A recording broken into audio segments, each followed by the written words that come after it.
fine. Just enjoy your vacation. Um, this is a very interesting week, and I'm going to shut these blinds because of the sun. So um, that's a lot cleaner.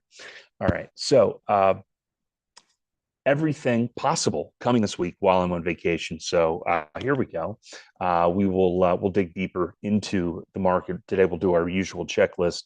We've got earnings week. We have trade tariffs. We have CPI data. We have like we did not plan this. Did not plan it right. So what are we going to do? We're going to talk momentum, go through all the lists, go everything that comes in, and of course it's crypto week, right? It's crypto week. So let's just be busy as we possibly can. So if you're looking at your portfolio before 9:30, you're in the right spot. I guess you have to, if you're on the West Coast, you're out of your mind, but you really must love trading to get up and join us at 5:45. So I have a whole new respect for our audience anywhere west of Chicago. Congratulations. You have found my sweet spot when I am just, it's going to be a lot. Anyway, stocks are, what are we going to be watching for? What are we engaging for? Look, we're going to talk about food. People are panic buying food again. We went through this. We went through this back in March. Del Monte is breaking out again. What is going on? What is breaking down? Technology stocks, a lot of tech stocks. So we're going to walk you through that. CPI data coming up. That's going to be critical, whether or not the Fed is trapped in a box. But the real thing today, I want you to focus on liquidity.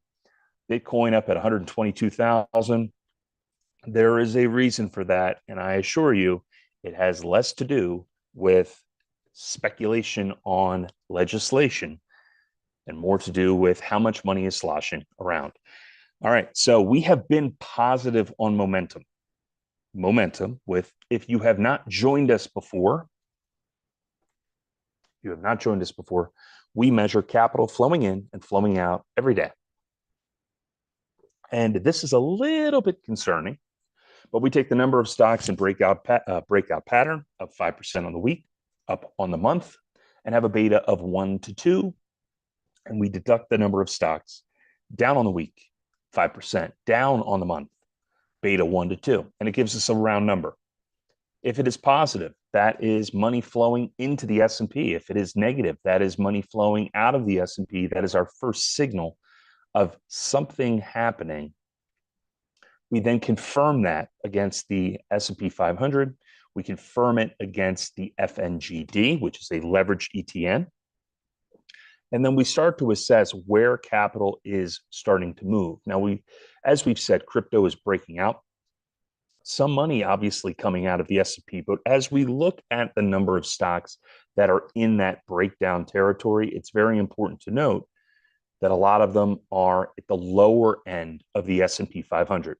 So in this environment, even if you see this negative figure, it's important to watch the Magnificent Seven, the MAGS. And the reason for this is if there is something big brewing within the markets, possibility of a downturn, what we tend to see before those downturns actually start is a lot of crowding into the Magnificent Seven stocks. We're talking about NVIDIA, Microsoft, Amazon, Tesla, Alphabet, Meta, Apple, right? It's called climbing the wall of worry. So even if we start to see some weakness in the broader market, we may see crowding into the Mag 7. That is actually a bearish thing to see because all funds start moving into the same direction. A lot of the leverage is kicking in. That's where we start to look for that ultimate unwind of all the leverage that we've discussed in the past. And that is what can lead us much, much lower, as we saw earlier this year. We're doing it again. We're going to do the tariff thing again. We're doing it. It's going to be great. It's going to be just great. Let's do this again. And that's great for traders because it's going to create volatility. It's going to create a lot of question marks. But as we look at stocks that are in breakout territory, kind of moving higher, Seagate Technology coming back in, just extraordinary momentum going back to the breakout period that we saw back on April 23rd. That was the last time that our signal went positive. The stock has doubled since then, and the strength just remains there. That's interesting considering there's a lot of selling across the technology space. Watch SanDisk, SNDK. Watch a lot of the US-based hardware players. This is a little concerning, obviously, that break under that 20-day, but this stock had been strong. In addition, if this starts to break down, that may take that computer hardware side with it. It is the WDC that we were looking at that had been stronger. This could roll over relatively quickly, currently at 65. And once again, this positive momentum breakout on the backside of all of that insider buying and stronger momentum back in the April period. So we are very stretched. This is a period of positive momentum that has pushed us to 50 days. Historically, we see about 42 days for a longer term period for momentum. We're waiting for something to break down. We just haven't seen that catalyst yet. But what it ultimately comes is kind of a cascading effect where ultimately somebody says, look, I'm not willing to pay X amount anymore for this stock. That creates a little bit of a paradigm shift. That ultimately leads to somebody saying, well, I'm not paying 48 times earnings, 47 times earnings, 46, 45. And really, at the end of the day, what we're witnessing is deleveraging in the broader market. Looking at stocks that are weakening, it's a lot of tech right now. DocuSign is breaking down right now. We're seeing the same thing with PayPal breaking down. And this is interesting because this is the lower end of the S&P 500. Not a lot of people are paying attention to this, but the technology stocks are actually getting weaker right now. And so goes, if technology goes, the S&P 500 tends to follow so long as the Mag 7 goes with it. But one of the first early signs of a little bit of concern is witnessing a number of technology stocks breaking down.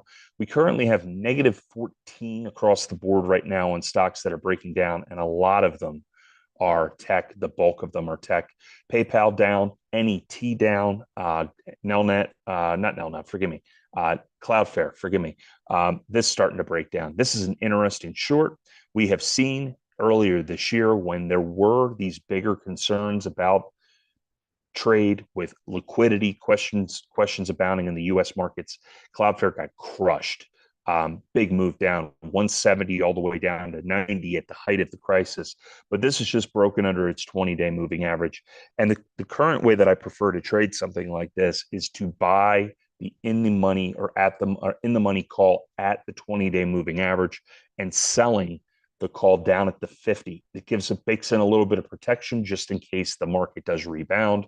But on the other side of this, you have a naturally baked in trade that you know exactly what you can make, exactly what the exit is, and you don't worry about if the stock continues to break down further. You're just trying to get from here to here, and you have a little bit of protection by selling this other put on top of it. So put spreads somewhere in the range of 180, 250, if that's the number, down to the 170 level. I'll be looking at and doing that later today.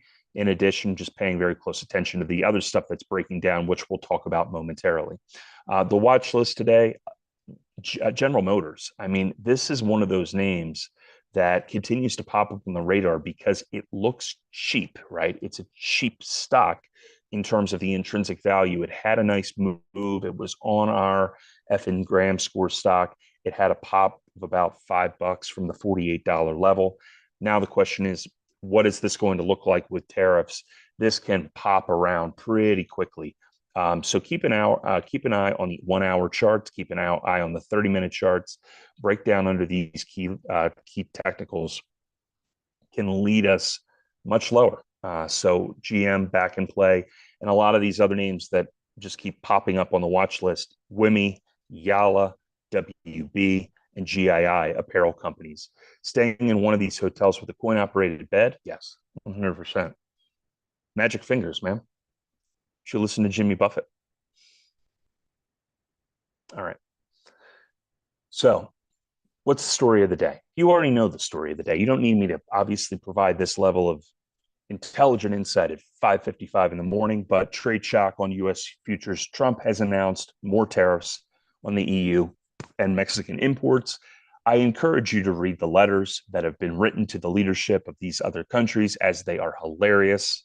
It's almost like just taking a pen and just jabbing it into the ribs of these other leaders instead of actually just saying, hey, let's negotiate. It's just, hey, we're a great country and we're going to stab you with this pen. Resilience from other strategists. Morgan Stanley and UBS this morning, I did read this, saying the tariff headlines have broken the market spirit. Maybe. I mean, look, we have just had an absolutely torrid run over the last couple of weeks. Coming off that momentum move on April 23rd, a 50 trading day run, just screaming higher. Even if this headline wasn't here, there were already persistent concerns about the state of the market. If you read what I wrote over the weekend, and I'm going to pull it up momentarily, there's a core chart that just simply shows you that we were extraordinarily stretched to begin with. And that is the fact that if you look at the upper bound of the Bollinger Bands going back a couple of days, I believe it was a 10-day period, where it was just absolutely stretched. And why does this matter? Well, it matters because if you look at the one specific chart that I'm focusing on, that's right here. This is 8 consecutive days. Forgive me, not 10, 8 consecutive days in the euphoria zone of the Bollinger Bands for the S&P 500. Why does this matter? Well, the last time that this happened, we had a 10% correction. Now, past performance does not indicate future returns, but this market has been looking for a reason to sell for a while. And we go back to the last period that this happened. That was right before the Nikkei crash. So there was a undercurrent, a broader concern in the markets about what was transpiring in Japan. We have trade concerns once again. And the question is this macro event, a resurgence of it, going to reignite another problem of capital and liquidity in the global system? Right now, Bitcoin would have us believe no. But I'm going to show you momentarily why some of these types of events can just lead to swift drop-offs and where the key levels are that we're going to be watching for the next week. In addition, look, crypto, this is kind of getting out of hand. But if you've been following me and listening to what I've talked about when it comes to the idea of liquidity, all money in the system, there is a 90-day lag between liquidity and Bitcoin. And when liquidity expands aggressively, Bitcoin follows, but it tends to lag. And Hal has written about this. I talked about this one of the very first times I was on with Don. Don said, Garrett, can you explain how crypto is moving the way it is? And I said, it just comes down to liquidity. And I know that sounds overly simplistic, but we have the charts to prove it. So once again, crypto week, this could actually turn into a sell the news event. Be very cautious if you are chasing on Bitcoin. Bitcoin does have upside though, probably to the 140 level because of the ongoing expansion of capital in the system. And as I've said, it just comes down to the money, dummy, right? Michael Howe has tracked this. This is cross-border capital. I want to point this out. This chart is all liquidity in the financial system globally, the orange line going up. Look at the black line. That is business activity. If you want to understand why the S&P 500 and the broader markets are going up at a time that there are deep concerns about recession or stagflation, it's the money. It's the money flowing into the system constantly through easing, through other policies, the ECB, what is happening with the Bank of China, and the fact that the US Federal Reserve remains supportive. I know they're not printing money, but they are being supportive, and supportive is bullish. In addition, the move to T-bills, the ongoing shift toward refinancing at the front end of the curve is bullish for liquidity, which is bullish for the markets. Very simple to understand. It just goes against what you have probably learned for 40 years. Everything that I was taught before 2008 is broken. Central banks are cranking money. Liquidity flows remain very strong. The number of central banks globally, 80% are increasing and are easing 80%. It's not just the US. And policy liquidity, there, the index that Howe has talked about, continues to expand. This is going to peak next year.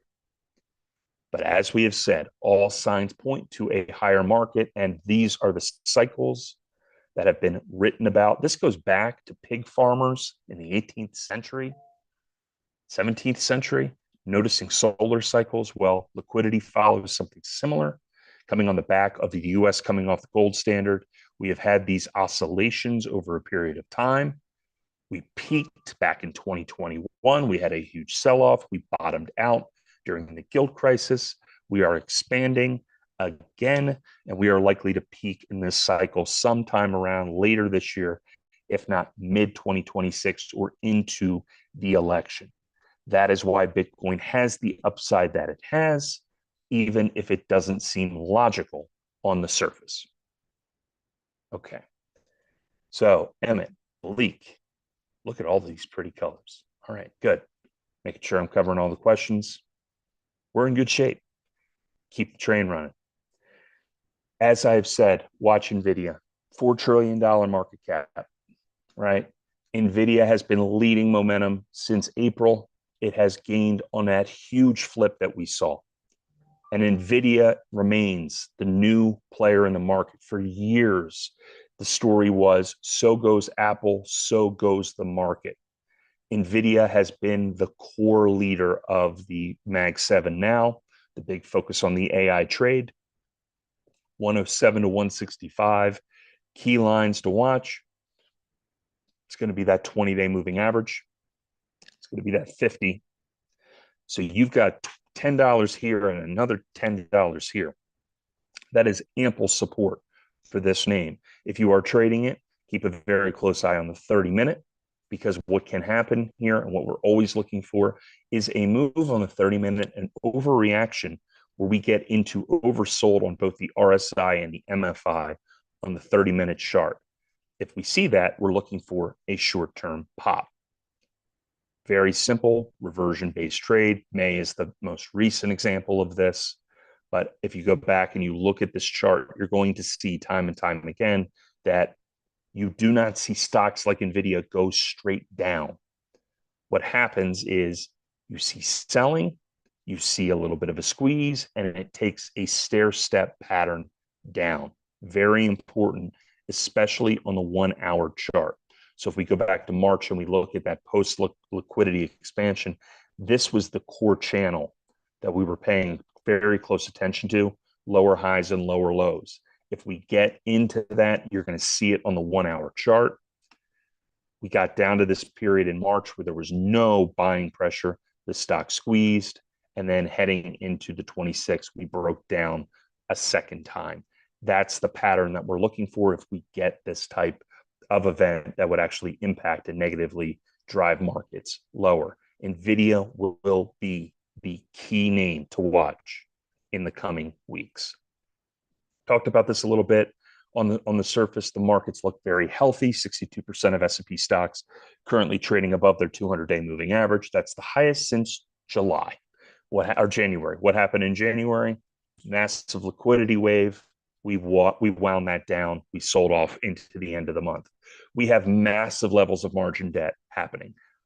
We've never seen this before in history. I noted this over the weekend. I think it's important to point out.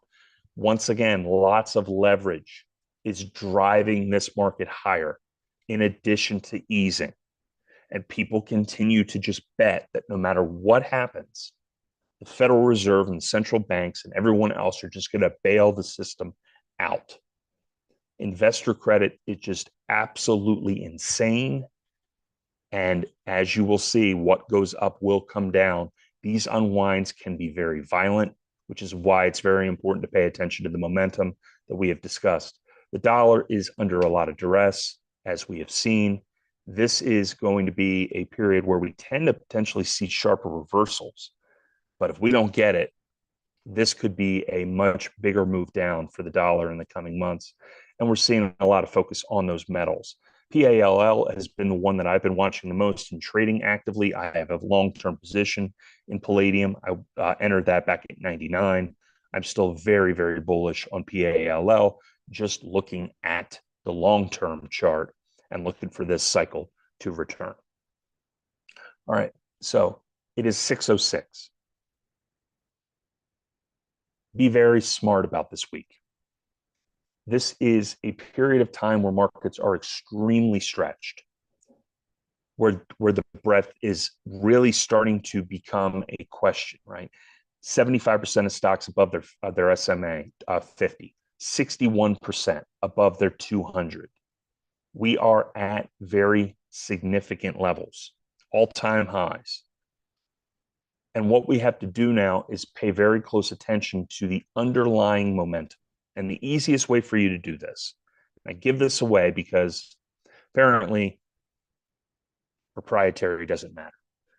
The core thing here to remember is stocks that are up on the week 5%, up on the month, and have a beta of 1 to 2. This is the poor man's way to measure this. You do that, you look at the S&P 500, and you are brought to 23 names right now, this morning, that are in those moves. So we've seen a little bit of recovery this morning since we were running some numbers last night. You've got Boeing, and you've got Arista, and you've got AMD, and you sort this out. You're seeing industrials, you're seeing Intel and AMD. But if you flip this over and you look the other way, what you start to see is weakness in the broader technology side. Gartner down, Fair Isaac still under pressure. It's the software names, it's the infrastructure names that are getting beaten up.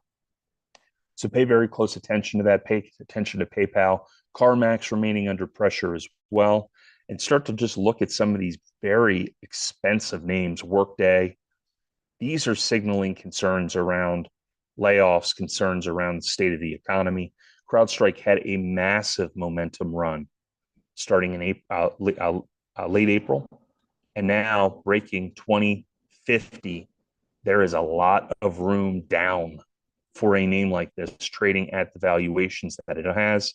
And as we've noted before, RSI breaking under 50, MFI breaking under 50, MACD negative. Here you go on the ADX.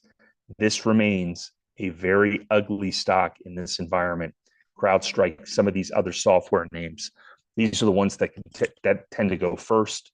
What we're going to really question is we look toward the end of the week, where are the Mag 7 stocks going to be? Because these tech names breaking down, obviously concerning.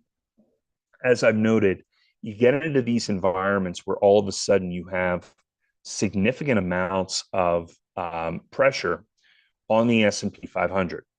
So this is where that reversion focus really needs to be if we start to see a pattern lower. And we have seen repeatedly, these moves off these lower deviation lines.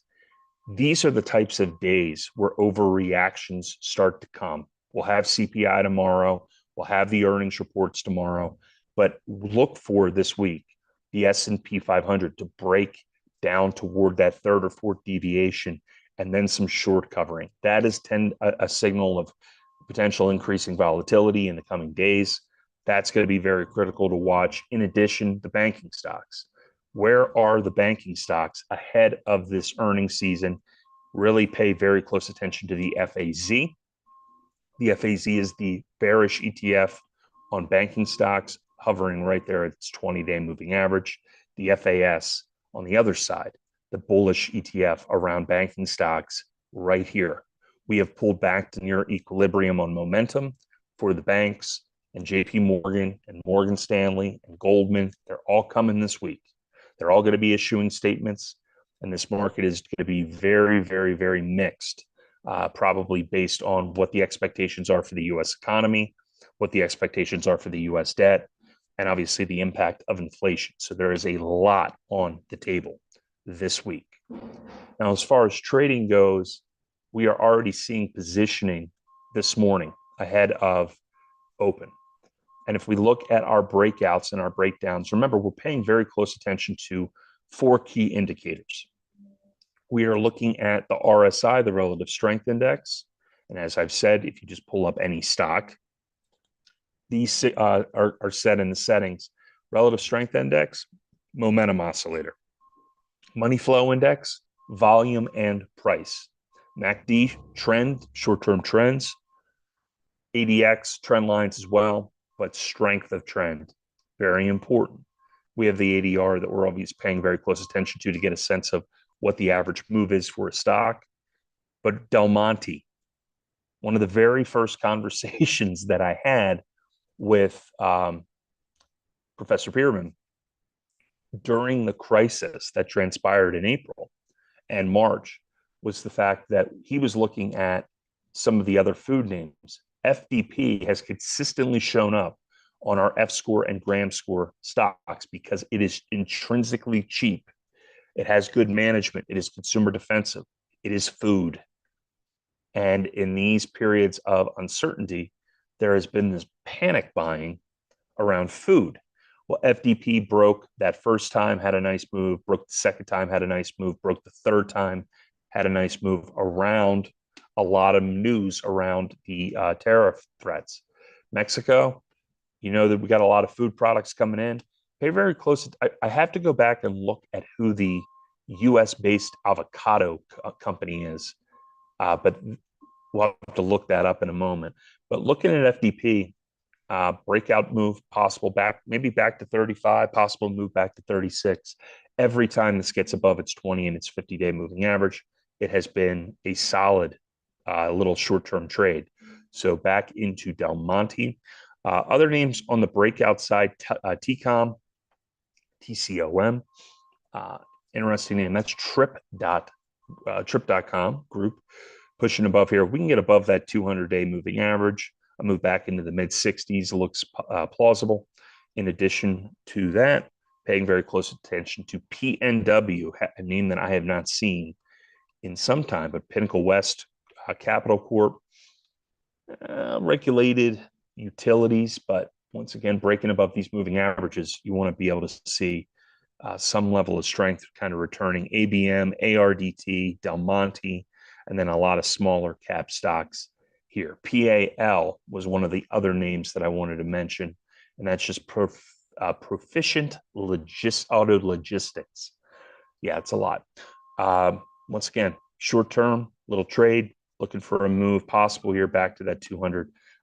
Hopefully get from about 8 back up to about 930. You could do quite a bit with that, and momentum looking strong on all 4 of the indicators that we had mentioned.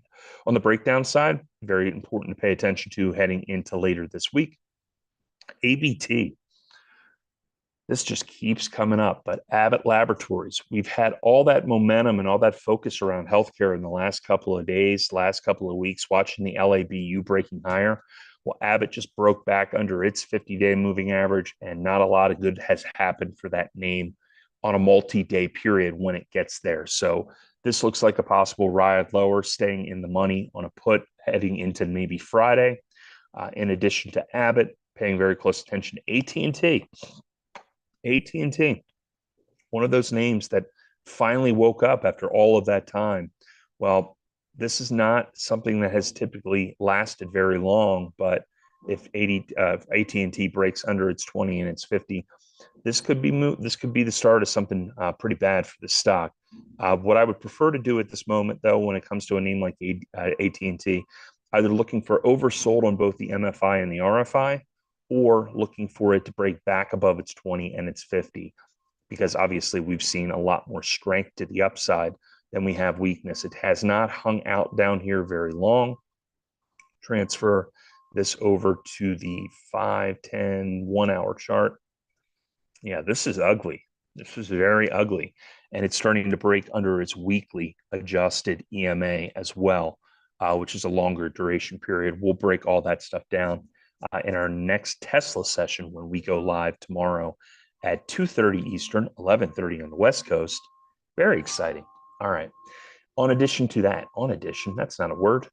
In addition to that, we will just take a real quick look at what else is in the breakdown, breaking down under the 50 on the MFI, under the 48 on the RSI, EMA breaking under its 20-day exponential moving average. Harmony, that is wrong. Break down, son. There we go. DRI, the housing stocks. After all that focus and all that optimism and all that joy that we were talking about when it came to the housing names, right? Well, now all of a sudden, is this going to go the other way? Well, PHM just had its little pop. We saw this happen with a couple of the names. DRI is Darden Restaurants because it's so early in the morning. I'm thinking that it's a completely different company. Whoops. Anyway, forget what I was saying. DRI, breaking out Darden Restaurants, consumer cyclicals dropping under its 20-day and 50-day moving average. Doesn't tend to stay there very long, but as we have seen historically under these levels, a 5, 10, maybe even 15-minute, $15 move to the downside. Darden. I have to figure out what housing stock I thought Darden was, but it is very, very early in the morning. Yeah, I set that up at 9:15. I'm on top of it, but I wrote that at 4:30 this morning, Eric, just so you know. All right. DRY Nutrient. So NICE Wix, once again, the software names. So as we discussed, you might have missed some of the other breakdowns with some of the other names. Wix software getting beaten up again. This stock, 61 times earnings. This is kind of a Bierman stock, if I've ever seen one, of just riding these things into the ground because there is no rotation to value. In addition to that, HG, PLTO, there's a lot more names, right? 28 pushing that level compared to the breakout, which is at only 22. So once again, seeing more stocks starting to move in that opposite direction. That's obviously a little bit concerning. That said, just looking at the screeners, one of the key things I do just want to keep pointing out over and over and over and over again, as you continue to just look at the markets, there are 5,527 stocks. We are now at 4,331 ETFs. We just keep adding ETFs.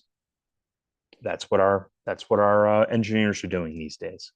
So pay very close attention to this because we're going to start adding all of those single stock ETFs, probably triple leveraged ETFs over time as well. This is where the money's flowing. And you're going to see this with names like Bitcoin, BITU, the BITX, Reliance, Riot ETF. I mean, all of this stuff is related to the Bitcoin. Bitcoin, you got Ripple ETFs, gold miner ETFs. It's just legitimately money chasing invisible money leveraged on top of more invisible money. So this is the state of the markets. This is kind of where we are. This is what a ton of supply side ignorance for the last couple of decades has produced. More people are focusing more on where the money is. This drives me insane as an economist, but as a trader, it makes me excited because it means more money, more flows, more action, more activity. I mean, the BITU today has already at 1.6 million shares in volume. Tells you everything you need to know. And at the same time, the TSLL, the double pull ETF for Tesla, already at 11.2. Tells you everything you need to know about where we are in terms of financial markets. So in addition to that, DR Horton, thank you. Thank you, thank you, thank you. Because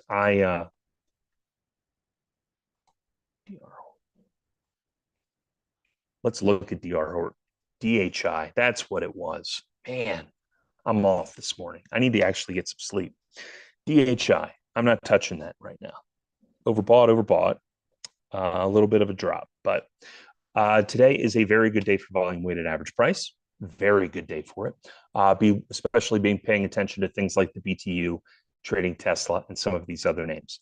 It is 6:20. I have made it through this morning. I will be much better caffeinated, much more on the ball, and much more awake tomorrow, I assure you, because I have not slept, but we will figure it out on the other side. Thank you, Bleak. I will be down in Zephyr Cove for the bulk of the day where I will have my computer on, where we're going to be actively trading Tesla during the day. So if you are still interested, still have time, and have not signed up for the Tesla Masterclass, you can watch the first two videos today. Catch up in the room, get in the room, be active, because we're going to start actively trading it this week. And then the third session starts tomorrow at 2:30. We will ride that into the close tomorrow as well, looking for reversions And right now, looking for Tesla to break out as it pushes above that 250 and 20-day EMAs. I will show people how to trade that today if the trade emerges. I hope everybody has a great day. Don Kaufman coming up now. He is going to grade my performance solid B minus on a Monday out on the West Coast. First trip out here, but hope you guys have a great day. I will see everyone later today. Don's coming up. Take care, everybody.